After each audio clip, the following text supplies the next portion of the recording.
Hi Virgos, how are you? This is your March 2022 general card reading. May or may not resonate with everyone. I hope it does. If not, you can always reach out to me for a personal reading, lucy'starot@gmail.com. So a couple of new things. I just want to say, if anyone's on TikTok, I just started a new TikTok. You can follow me on there.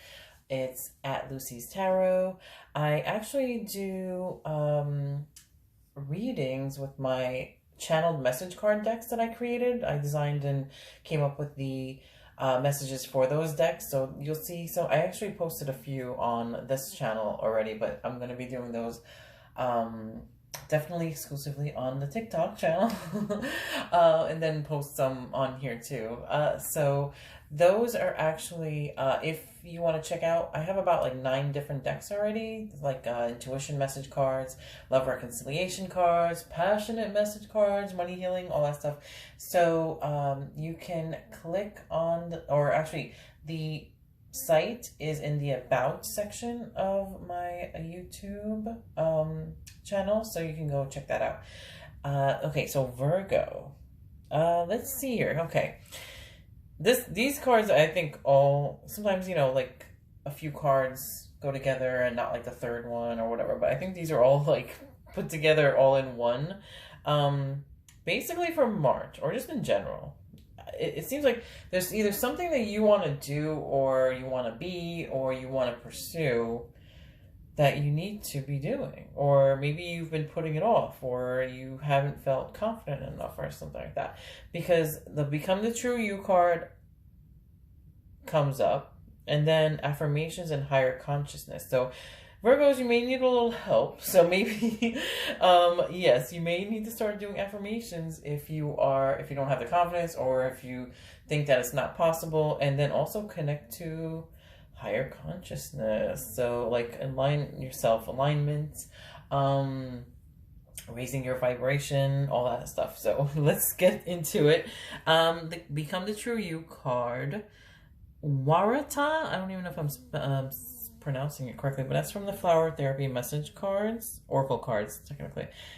Show the world who you really are and what you were born to do. So sometimes Virgos can be hard on themselves, okay, you guys? No matter how cool and chill and laid back you are, and I know some people may find that hard to believe, but I've met a lot of Virgos who are very cool and chill. On the inside, you guys are like perfectionists, or like even if it's not with other people. I mean, sometimes some of them can be that way with other people too, but just internally, like, okay, like if you do something, you want it to be perfect, or you want it to be right, or you want it to come out good, like whether it's a project or work or whatever you're doing. So that's why I say sometimes you guys can put yourselves through the ringer. Basically, Virgos is like, okay, if I can't do it right, or I don't want to do it at all, so maybe that's the issue here. Maybe you're not worried that you have the talent, or the like the experience or whatever, like to follow through with something that you want to do. But I mean, I don't know, don't be so hard on yourselves. I have a little bit of Virgo in my chart. I think my Saturn is in Virgo, and my North Node is in Virgo, so I can relate, okay? And I'm a Capricorn, and then I have Scorpio mixed in there, so it's like, oh my gosh, those are like the 3, like, they're all like, this is why I'm sometimes hard on myself too, so, same thing, I understand. So, okay, so let me read what it says. We're each born with an important purpose. To uncover it, we need only look at our natural interests. Hobbies are often a reflection of our innate drive to complete our life's mission. Oftentimes, there are ways to follow your passion while still paying the bills and taking care of your responsibilities. The angels urge you to step onto the path you were born to walk. It's time for you to accept your authentic self. By doing so, you heal yourself, others, and the planet. Remember that God makes no mistakes. You were born with the perfect emotions, sensitivities, sexuality, beliefs, and passions. Please don't judge yourself for who you are. You are a very important and beautiful person. Additional meanings can be let go of procrastination, or get to work, light worker, or it's safe to share your true feelings with others, or you will receive abundant blessings. Well, if it is the last one with the abundant blessings, I can attest that affirmations and raising your vibration do help with that.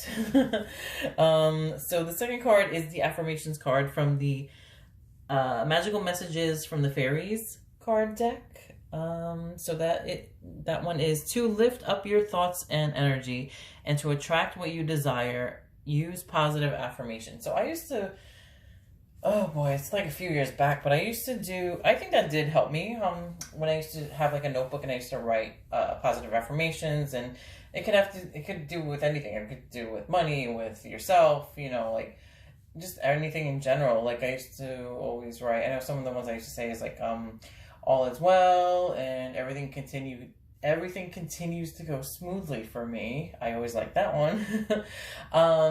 And like, I don't know, my income is increasing. All my bills are paid.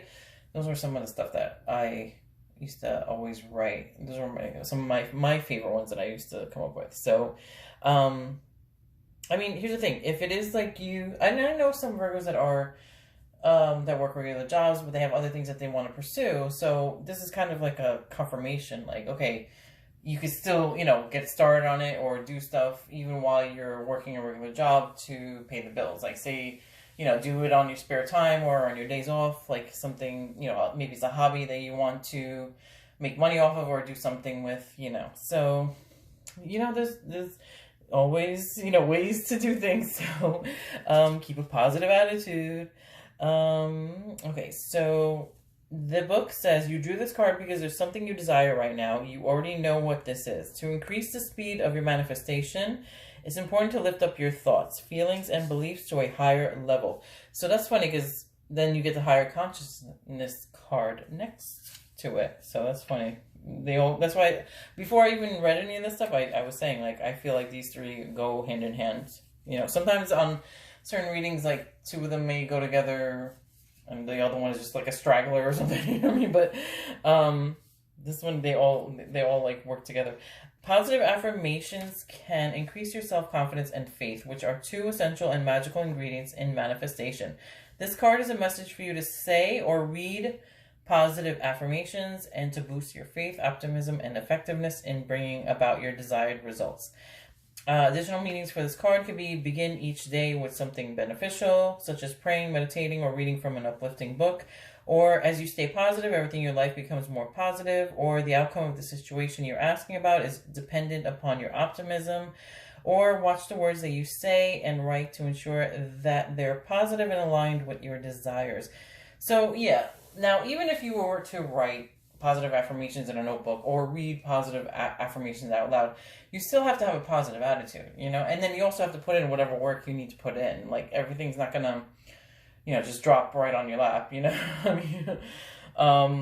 mean, even if you win the lotto, right, you still have to get up and go buy the ticket, right? I'm not saying Virgo's gonna win the lotto this month. No, I'm not saying. I'm just using that as an example. So, but it's just you get my point. That's what I'm saying. Like the universe, yes, does do like you have to put in your part of the work, and then the universe will also do its part. Okay, so the higher consciousness card, that is from the Healing with the Fairies card deck. That here's the thing: if you want to manifest something, okay, yes, definitely, put in the work for it. Use positive affirmations, think positive, but then you also have to like connect to your source, which is whoever you like. Some people say the universe, some people say God, some people say goddess, everybody's different. So connect to your source or get into alignment, either whatever way you want to say it. Get into alignment so you can attract things that you want to manifest, that you want. Okay, so the card meaning: you are receiving guidance from your true self, your higher consciousness, which is one with divine universal wisdom. You are listening to love rather than fear. That's the other thing too. Like fear, anxiety, that doesn't help. That kind of pushes away what you want versus attracting it to you. So just keep that in mind, okay? And that could be anything. That could be like, love, money, whatever, job, whatever you're trying to manifest. This card is a validation that your recent feelings, thoughts, dreams, and aspirations are coming from spirit. You have been asking for divine guidance, and your higher self has answered your prayers. Your spiritual path has helped you hear this voice because you've taken the time to listen. Perhaps you've begun a meditation or yoga practice, and this has helped you quiet your mind. Or maybe you've put your foot down to the universe and have adamantly decided to improve your life. Whichever route you've taken that is working very well. Now the fairies ask you to keep having conversations with your higher consciousness. This will involve carving out time away from noise and stress. You may need to take frequent nature walks, join a spiritual support group, or go on a retreat. By quieting your life and your mind, the voice of your higher consciousness becomes increasingly loud and clear. It guides you perfectly through all life areas. Affirmation is, I easily hear and understand the inner voice of spirit. So that's one thing that we also do is like we're always getting so busy with like work and running around and responsibilities, like, running. Oh, I gotta go do this. I have this appointment. I have to go, pick this up. I have to go do that, Like, you need some quiet time too, Like, the hustle and bustle of everyday life, like, sometimes you can't hear messages from, like, your angels, your spirit guides, or whoever's trying to, like, sometimes even ideas, creative ideas come into your mind when you quiet your mind. But if you're just running around and it's like you're around noise, you're commuting to work or whatever, is going on, all the noise and the distractions, you can't really like channel anything in a way, or channel or hear anything. But here's the thing, not saying that like that's stuff that we have to do. Like, oh, we got to, take care of errands. We got to have responsibilities. We have to go to work. That's fine and dandy. But then make sure that you carve out like a little bit of time to, be, a little bit of quiet time so that you can clear your mind, de-stress, and also, come up with some ideas or hear any messages that might come through. Okay, so hopefully that resonated with you guys. If not, you can always reach out to me for a personal reading, and I will see you next time. Bye.